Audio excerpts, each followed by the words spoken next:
शून्य शून्य। आज का विषय है निराकार का आकार। निराकार का अर्थ है जिसका कोई आकार नहीं है, परंतु आकार का ना होना भी तो एक आकार है।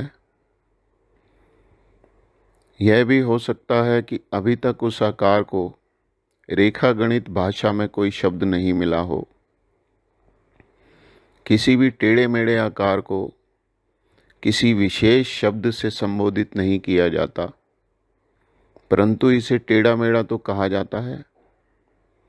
ठीक उसी प्रकार जिसे हम शून्य कहते हैं, उसका आकार इतना बड़ा तो हो सकता है जिसको नापना असंभव हो, परंतु उसके आकार का कोई रूप तो होना ही चाहिए। किसी को निराकार का पूर्ण ज्ञान नहीं होना उसके आकार का ना होने का प्रमाण नहीं है। शून्य पंथ के पास ऐसा शून्य ज्ञान है जिसमें हर निरुत्तर समझे जाने वाले प्रश्न का प्रमाणिक उत्तर है। संसार में सर्वशक्तिमान, सर्वव्यापी, सर्वकर्ता, निराकार इत्यादि शब्द उस निराकार शक्ति के लिए प्रयोग किए जाते हैं। किसी भी शब्द का प्रयोग विचार के बाद होता है, और विचार तभी आता है जब विचार का प्रमाण ब्रह्मांड में कहीं ना कहीं हो। यह भी सत्य है कि बिना प्रमाण के विचार का जन्म नहीं होता, यानी विचार आता ही नहीं है। इसका सीधा अर्थ है कि जो लोग निराकार के आकार को नहीं समझ पाए, उन्होंने यह कह दिया कि ब्रह्मांड को चलाने वाली ऊर्जा शक्ति का कोई आकार नहीं है, वह तो निराकार है। शून्य पंथ के प्रमाण अनुसार यदि हम ब्रह्मांड के ग्रहों और ग्रहों पर उत्पन्न वस्तुओं की बनावट देखें तो निराकार के आकार को समझना अति सरल है। चलो इसे ऐसे समझते हैं कि जैसा जीव होता है उसकी संतान वैसी ही होती है। इसे ऐसा भी कहा जाए कि जीव से उत्पन्न जीव वैसा ही होता है, जबकि दूसरे जीव का स्वभाव, रंग, आकार, ध्वनि इत्यादि भिन्न होते हैं। मनुष्य की संतान मनुष्य होती है, पशु पक्षी की संतान पशु पक्षी ही होती है। उसी प्रकार निराकार से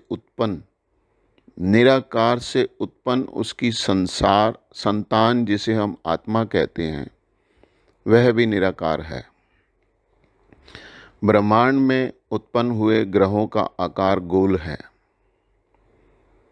पृथ्वी पर सभी प्राकृतिक वस्तुएं भी गोल ही हैं। पहाड़, पेड़ पौधे, जीव के सभी अंग गोल हैं। वायु का वेग भी गोल है।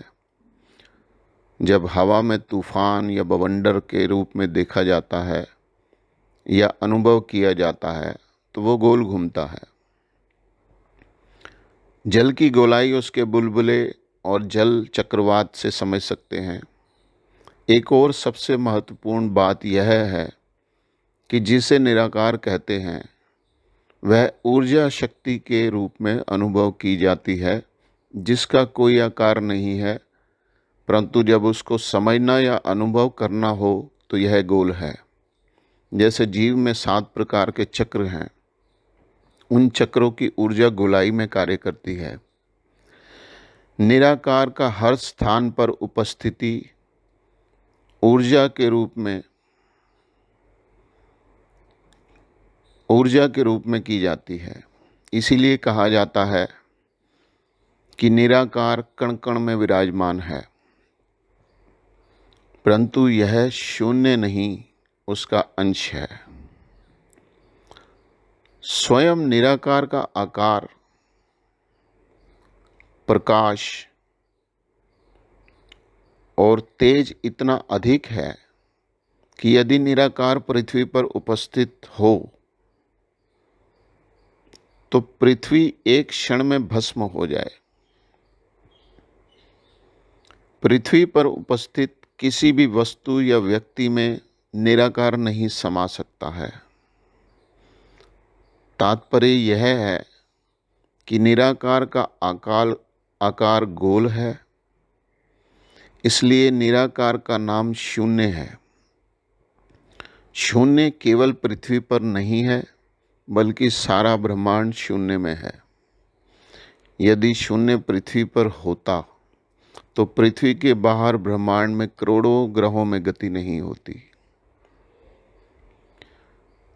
निराकार गोलाई में है और गोल कोई नाम नहीं होता, गोल आकार होता है।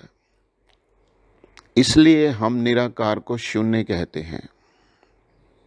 शून्य के बारे में और भी रहस्यमयी और गुप्त ज्ञान के लिए शून्य पंथ पर चले।